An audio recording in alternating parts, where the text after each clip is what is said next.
Trivandrum airport Kerala. यहाँ पिछले कुछ महीनों से ब्रिटेन का अत्याधुनिक फाइटर जेट F-35 खराबी के कारण खड़ा हुआ है। शुरू में कहा गया कि इसमें फ्यूल की कमी है।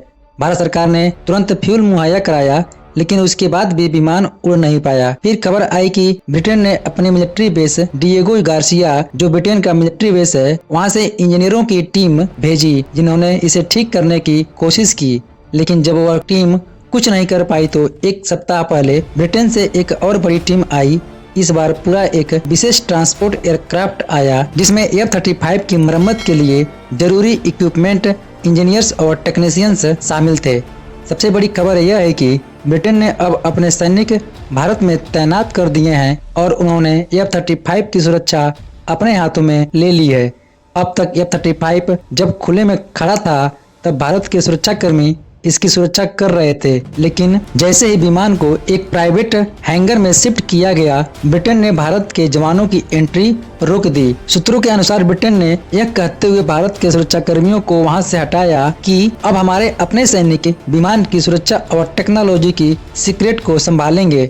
इसका मतलब साफ है कि ब्रिटेन को शक है कि कहीं भारत उनकी उन्नत तकनीकी की जानकारी हासिल न कर ले, इसलिए उन्होंने एक तरह से भारत की जमीन पर ही अपनी नो एंट्री जोन बना ली है। अब यहाँ दो राय सामने आ रही है। कुछ लोगों का कहना है कि यह भारत की संप्रभुता का अपमान है, अपने देश में भारतीय सैनिकों को रोका जाना गलत है।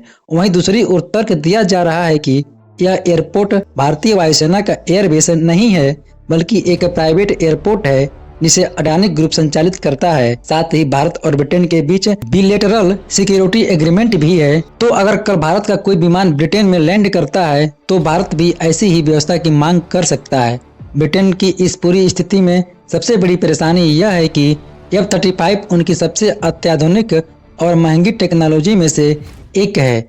इतने महीनों में भी इसे ठीक नहीं किया जा सका। ब्रिटेन अमेरिका से मदद मांगने से भी बच रहा है, जबकि F-35 अमेरिकी कंपनी लॉकहीड मार्टिन का बनाया हुआ है। इस बात को लेकर खुद ब्रिटेन में भी मजाक उड़ रहा है कि इतना आधुनिक विमान है, लेकिन इसे ठीक करने में पसीने छूट गए हैं। भारतीय सोशल मीडिया पर इस विमान को लेकर मजाक का बाजार गर्म है। लोग इसे OLX पर बेचने की बात कर रहे हैं।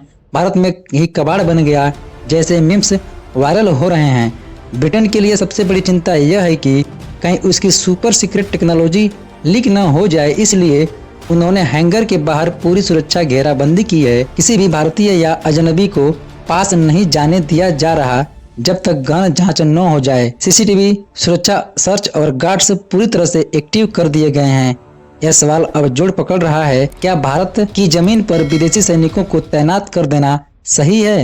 हालांकि ये ब्रिटेन की सुरक्षा समझौतों के तहत किया गया है, फिर भी लोगों को यह बात हजम नहीं हो रहा है कि भारत के अपने सुरक्षा कर्मियों को एक विदेशी विमान की मरम्मत के दौरान एंट्री नहीं मिल रही। यह समय है कि जब भारत को यह तय करना होगा कि क्या भविष्य में ऐसे समझौतों में पारदर्शिता और सख्ती होनी चाहिए। क्या किसी भी विदेशी सैन्य विमान को भारत में आने से पहले शर्तें तय करनी चाहिए? क्या भारत को भी अपने डिफेंस एयरबेस और प्राइवेट एयरपोर्ट्स पर नियम और अधिकार और मजबूत करने चाहिए? इस पूरी घटना ने भारत में डिफेंस डिप्लोमेसी, टेक्नोलॉजी की सुरक्षा और विदेशी सेना की मौजूदगी जैसे बड़े सवाल खड़े कर दिए हैं। क्या ब्रिटेन की यह हरकत उचित है? क्या भारत को कड़ा रुख अपनाना चाहिए या यह अंतर्राष्ट्रीय समझौतों के तहत ठीक है? इस पर आपकी राय क्या है? नीचे कमेंट में जरूर बताइए। जय हिंद, वंदे मातरम।